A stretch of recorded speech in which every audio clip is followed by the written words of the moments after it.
దుర్మార్గంగా చంపారు కిరాతకంగా అంటే మేము చంపినా మమ్మల్ని ఎవరేం చేయలేరు, మా ప్రభుత్వం వచ్చింది, నేను కక్ష తీర్చుకుంటా అనేసి ఇంకా దాన్ని రాజకీయ హత్య కాకుండా దేనికి లెక్కన చూస్తామండి మనం.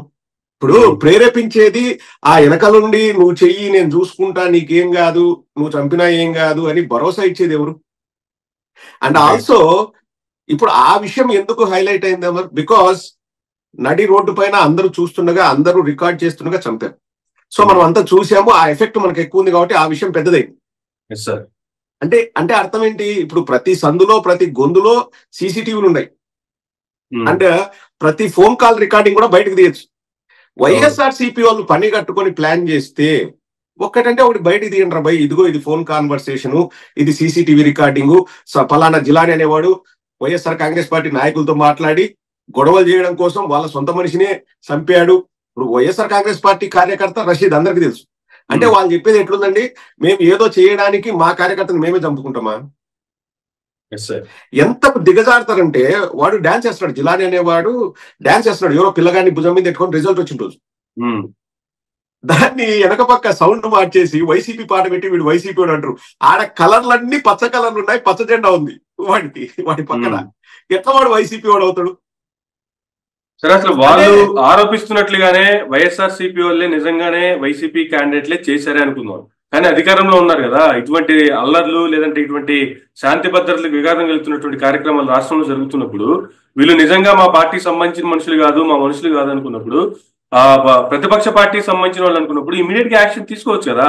ఇదిగో పలానా వ్యక్తి చేశాడు అని చెప్పి చూపించవచ్చు కదా, వాళ్ళకి శిక్ష వేయించవచ్చు కదా. 100% మేము అడిగేది కూడా అదే. ఇక్కడ రాజకీయ హత్య, ఇంకొక హత్య, దాని గురించి మాట్లాడదాం, కానీ లా అండ్ ఆర్డర్ ఎక్కడికి పోయింది? లా అండ్ ఆర్డర్ కాపాడాల్సిన బాధ్యత మీకు లేదా? ఇప్పుడు వీళ్ళే మాట్లాడతారు, జగన్మోహన్ రెడ్డి గారు శవాలను చూస్తేనే పరిగెట్టుకుంటారు. అసలు శవాలను అక్కడ ఉండేలా చేసేది ఎవరు? లా అండ్ ఆర్డర్ సరిగా లేకపోవడం వల్ల మన నంద్యాలలో మా వైఎస్ఆర్ కాంగ్రెస్ పార్టీ కార్యకర్తని పోలీసుల ఎస్ఐ కానిస్టేబుల్ ఉంటే వాళ్ళ కళ్ళెదుటే చంపారు. మాకు ఎక్స్ట్రా రక్షణ కావాలా బాబు అని వేడుకున్నా కూడా సమయానికి రాకపోగా వాళ్ళు ఊరు బయట ఆగిపోయారు అన్నది ఒక ఇది ఉంది, దాని ఒక డిబేట్ నడుస్తుంది, పోలీసులు రాకుండా. ఇంకా చంపేస్తే లా అండ్ ఆర్డర్ ఎక్కడుంది? అంటే ఇప్పుడు వాళ్ళని చంపిన వాళ్ళు కూడా ఇంకా మా వైసీపీ వాళ్ళని చంపుతారా? ఇప్పుడు మా వైసీపీలను చంపుతారా? అనంతపురం జిల్లాలో వాళ్ళ భర్త పైన కేసేస్తే, వైఎస్ఆర్సీపీ ఆయన పైన కేసేస్తే 6 నెలల చిన్నారిని తొట్టిలో వేసి ముంచి చంపేసి ఆ తల్లి ఊరేసుకొని చనిపోయింది భయపడి. అంటే మేమే చెప్పినామా ఈరోజు నైట్ 12కు నువ్వు ఊరేసుకోమా నీ పాప అండి. అసలు ధర్మవరం దగ్గర ఆటోలో వెళ్తుంటే ఒక అతన్ని చాకలి సుబ్బరాయుడు అనుకుంటే, ఇఫ్ ఐఎమ్ నాట్ రాంగ్, బయటికి లాగి చంపారు. అంటే మాకు మేమే చంపుకుంటామా? వైజాగ్ లో ఒక అతను 3 వీలర్, పాపం అంగవైకల్యం, అతనికి దివ్యాంగుడు, మిలిటరీలో పనిచేసి వచ్చాడు, అతన్ని 3 చక్రాల స్కూటర్ పై నుంచి లాగి చంపారు. అది మేమే ప్లాన్ చేస్తామా? ఎంత హాస్యాస్పదంగా ఉందంటే ఇక్కడ నాకు బాధ అనిపించేది ఏంటంటే అమర్, ఎవరైనా చనిపోతే మాకు సంబంధం లేదని ప్రభుత్వం చేతులెత్తేసి నిమ్మకు నీరెత్తినట్టుంది చూడండి, అది బాగా భయం వేస్తుంది. అంటే ఇంకా ఎవరు రక్షణ కల్పిస్తారు? మనకు కాంగ్రెస్ పార్టీ పరిపాలించే మన కర్ణాటకలోనో తెలంగాణలోనో హోమ్ మినిస్టర్ మనకు రక్షణ కల్పిస్తాడా? లేకపోతే తమిళనాడులోనే హోమ్ మినిస్టర్ మనకు రక్షణ కల్పిస్తాడా? అసలు మా బాధ్యత కాదు అని వాళ్ళు మాట్లాడడం ఎంత దారుణంగా ఉందంటే, ఇక్కడ జరిగింది టేక్ ద రెస్పాన్సిబిలిటీ. ఇప్పుడు మీకు పదవి వచ్చింది, ప్రమాణ స్వీకారం చేశారు, రాగద్వేషాలకు అతీతంగా నేను పరిపాలన చేస్తాను, నేను నా పదవికి వన్నె తెస్తాను, ప్రలోభాలకు గురికాను అని చెప్పేసి మంత్రిగా, ఎమ్మెల్యేగా ప్రతి ఒక్కరు ప్రమాణ స్వీకారం చేస్తారు.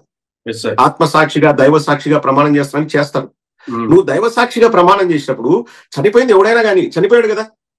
లా అండ్ ఆర్డర్ ఎక్కడా? లా అండ్ ఆర్డర్ని నువ్వు కాపాడు. లా అండ్ ఆర్డర్ని కాపాడకుండా బురదల్లే కార్యక్రమం చేయడం ఎంతవరకు సమంజసం? అసలు వంగలపూడి అనిత గారు ఒక రోజు మాట్లాడితే నాకు నిజంగా నవ్వాగలేదండి. ఆడ పిన్నెల రామకృష్ణారెడ్డి గారు అరెస్ట్ అయినప్పుడు బయటకు వచ్చేసి, అంటే జైల్లో వారిని పరామర్శించి బయటకు వచ్చి జగన్మోహన్ రెడ్డి గారు ప్రెస్ మీట్ పెడితే తర్వాత వంగలపూడి అనిత గారు ప్రెస్ మీట్ పెట్టి ఏమంటారంటే, ఎందుకండి 13వ తేదీ జరిగితే 23వ తేదీ వరకు కేసు పెట్టలేదు, అక్కడ నుంచి ఎలక్షన్ కమిషన్ కూడా అధ్యయన కమిటీని పంపిస్తే వాళ్ళు కూడా ఎక్కడ పిన్నెల రామకృష్ణారెడ్డి గారు అల్లర్లు చేశారని వాళ్ళు కూడా రిపోర్ట్ ఇవ్వలేదు. మీరు 23వ తేదీ మే 23 ఎందుకు కేసు పెట్టారు అంటే ఏమంటుందంటే 13వ తేదీ వాళ్ళ ప్రభుత్వం ఉంది కాబట్టి వాళ్ళు పెట్టలేదు, 23వ తేదీ మా ప్రభుత్వం వచ్చింది కాబట్టి మేము కేసు పెట్టామంటారు. ఎంత హాస్యాస్పదం అండి. జూన్ 4వ తేదీ రిజల్ట్స్ వస్తే 23వ తేదీ తెలుగుదేశం ప్రభుత్వం ఉందా? 23వ తేదీ తెలుగుదేశం ప్రభుత్వం, మే 23 తెలుగుదేశం ప్రభుత్వం ఉందా?